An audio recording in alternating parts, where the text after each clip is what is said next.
दिल्ली के जहांगीरपुरी से आई ये घटना सिर्फ एक मौत की खबर नहीं, बल्कि पूरे सिस्टम पर उठता हुआ एक बड़ा सवाल है। 35 साल के अनीस की मौत ने एक बार फिर ये बहस छेड़ दी है कि क्या पुलिस हिरासत में कोई भी व्यक्ति वास्तव में सुरक्षित है या नहीं। परिवार का दावा है कि अनीस को पुलिस अपने साथ पूछताछ के लिए ले गई थी, लेकिन कुछ ही समय बाद उनकी दुनिया उजड़ गई जब उन्हें ये खबर मिली कि अनीस अब इस दुनिया में नहीं रहा।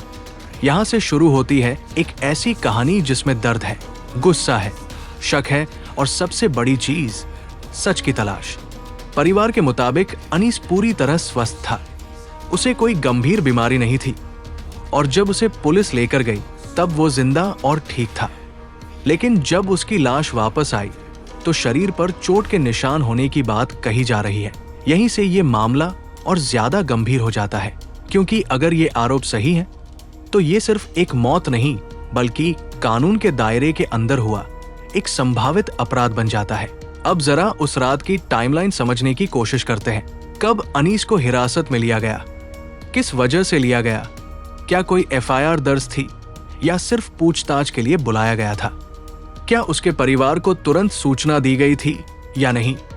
ये सभी सवाल इस केस की जड़ तक पहुंचने के लिए बेहद जरूरी है, क्योंकि कस्टोडियल डेथ के मामलों में अक्सर यही छोटी छोटी बातें बाद में बड़े खुलासों की वजह बनती है। परिवार का आरोप है कि उन्हें सही समय पर जानकारी नहीं दी गई और जब तक उन्हें सच्चाई का पता चला तब तक बहुत देर हो चुकी थी। दूसरी तरफ पुलिस का कहना है कि उन्होंने सभी कानूनी प्रक्रियाओं का पालन किया है और मौत की असली वजह जांच के बाद ही सामने आएगी। लेकिन यहाँ एक बड़ा सवाल उठता है कि अगर सब कुछ नियमों के तहत हुआ तो फिर परिवार इतने गंभीर आरोप क्यों लगा रहा है। क्या ये सिर्फ एक भावनात्मक प्रतिक्रिया है या फिर इसके पीछे कोई ठोस वजह है। भारत में कस्टोडियल डेथ का मुद्दा नया नहीं है। कई रिपोर्ट्स में ये सामने आ चुका है कि हर साल कई लोग पुलिस हिरासत में अपनी जान गंवा देते हैं और हर बार जांच होती है, कुछ मामलों में कार्रवाई भी होती है। लेकिन क्या इससे सिस्टम में कोई बड़ा बदलाव आया है? ये सवाल आज भी जस का तस है। अब बात करते हैं कानूनी प्रक्रिया की। ऐसे मामलों में सबसे पहले पोस्टमार्टम रिपोर्ट बेहद अहम होती है, क्योंकि वही ये तय करती है कि मौत की असली वजह क्या थी। क्या ये हार्ट अटैक था, आत्महत्या थी या फिर बाहरी चोटों की वजह से हुई मौत। इसके अलावा मजिस्ट्रेट जांच यानी मैजिस्ट्रियल इंक्वायरी अनिवार्य होती है, जिसमें पूरी घटना की निष्पक्ष जांच की जाती है। इसके साथ ही अगर मामला गंभीर हो तो इसे क्राइम ब्रांच या किसी अन्य स्वतंत्र एजेंसी को भी सौंपा जा सकता है। अब इस केस में भी यही उम्मीद की जा रही है कि जांच निष्पक्ष हो और किसी भी तरह का दबाव या प्रभाव उसमें न हो। लेकिन सवाल सिर्फ जांच का नहीं है, सवाल भरोसे का है। जब आम आदमी ये सुनता है कि कोई व्यक्ति पुलिस हिरासत में मारा गया तो उसके मन में डर पैदा होना स्वाभाविक है, क्योंकि पुलिस वही संस्था है जो हमें सुरक्षा देने के लिए बनी है। अगर उसी पर आरोप लगने लगे तो फिर जनता किस पर भरोसा करे। अनीस का मामला अब धीरे धीरे एक सामाजिक मुद्दा बनता जा रहा है। सोशल मीडिया पर लोग अपनी राय दे रहे हैं, कुछ लोग पुलिस पर सवाल उठा रहे हैं तो कुछ लोग ये कह रहे हैं कि बिना जांच के किसी निष्कर्ष पर पहुंचना गलत है। लेकिन इन सब के बीच सबसे अहम बात यह है कि सच्चाई क्या है और वो कब सामने आएगी। इस पूरे मामले में एक और एंगल भी है, मानवाधिकार। भारत में नेशनल ह्यूमन राइट्स कमीशन यानी एनएचआरसी ऐसे मामलों पर नजर रखती है और जरूरत पड़ने पर स्वतः संज्ञान भी ले सकती है।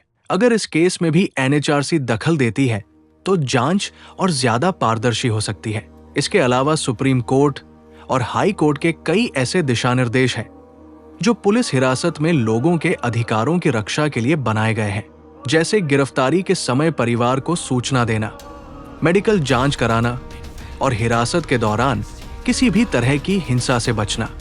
अगर इन नियमों का पालन नहीं किया गया तो ये अपने आप में एक बड़ा उल्लंघन है। अब सवाल उठता है कि क्या अनीस के मामले में इन नियमों का पालन हुआ था या नहीं। ये जांच का विषय है, लेकिन अगर कहीं भी लापरवाही पाई जाती है तो ये सिर्फ एक व्यक्ति की गलती नहीं बल्कि पूरे सिस्टम की कमजोरी को दिखाता है। इस कहानी का एक मानवीय पहलू भी है। एक परिवार जिसने अपना बेटा खो दिया, उनके लिए ये सिर्फ एक केस नहीं, बल्कि उनकी जिंदगी का सबसे बड़ा दर्द है। उनकी मांग सिर्फ एक है, न्याय। लेकिन न्याय मिलना जितना जरूरी है, उतना ही जरूरी है समय पर मिलना, क्योंकि देरी से मिला न्याय कई बार न्याय नहीं, बल्कि एक औपचारिकता बनकर रह जाता है। इस पूरे मामले में मीडिया की भूमिका भी अहम हो जाती है, क्योंकि मीडिया ही वो माध्यम है जो ऐसे मामलों को जनता के सामने लाता है और सिस्टम पर जवाबदेही का दबाव बनाता है। लेकिन साथ ही मीडिया को भी संतुलन बनाए रखना होता है, ताकि बिना पूरी सच्चाई जाने किसी को दोषी न ठहराया जाए। अब आगे क्या हो सकता है? आने वाले दिनों में पोस्टमार्टम रिपोर्ट सामने आएगी, जांच एजेंसियां अपनी रिपोर्ट देंगी और शायद कुछ चौंकाने वाले खुलासे भी हों। लेकिन तब तक ये मामला एक खुला सवाल बना रहेगा। क्या अनीस की मौत एक हादसा थी, एक प्राकृतिक घटना थी, या फिर एक ऐसी सच्चाई जिसे छुपाने की कोशिश की जा रही है?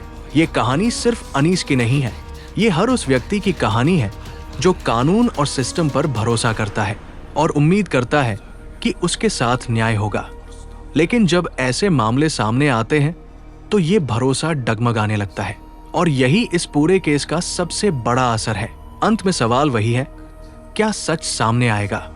क्या दोषियों को सजा मिलेगी, या फिर ये मामला भी समय के साथ एक और फाइल बनकर रह जाएगा?